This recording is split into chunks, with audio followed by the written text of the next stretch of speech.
In 1 Samuel chapter 29, verses 6 through 7, Achish, a Philistine leader, pleads on behalf of David and his men with no avail to the princes of the Philistines.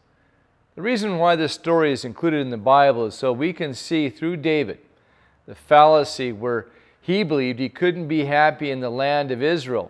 We find that in 1 Samuel chapter 27, verse 1. Now here he finds with his Philistine friends, they won't accept him either.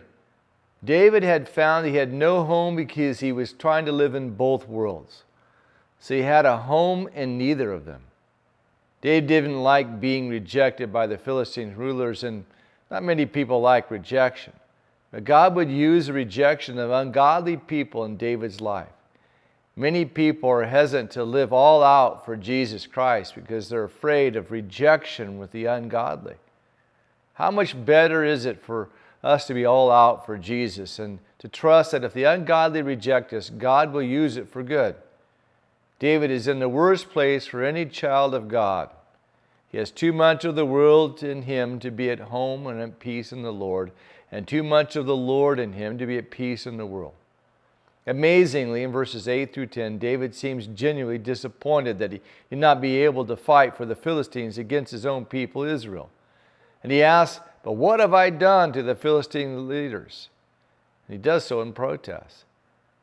Oh, but he should have wept unto the Lord and for 16 months rather away from the Lord and said, "What have I done?"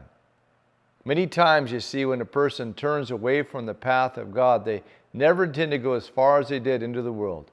In verse 1 we read that David was outside of the will of God for 16 months. But he was never outside the working of God. Hey, Christian, you can't trust in the circumstances you find yourself in. You can't trust in your ability. But you can always, at all times, trust in God who only does good things. God takes the worst things, the things that leave us broken, the feelings discarded, and in His greatness, He uses those very things as the doors for the best things He has for us in our lives. As I think of such things in my own life, I'm amazed at how God's ability to take the beauty from my ashes. God is not looking at us to take us and make a record of wrongs to see who's been naughty or nice. No, He's not into our performance at all. There are none of us that are what we should be, do what we ought to do, or be where we could be.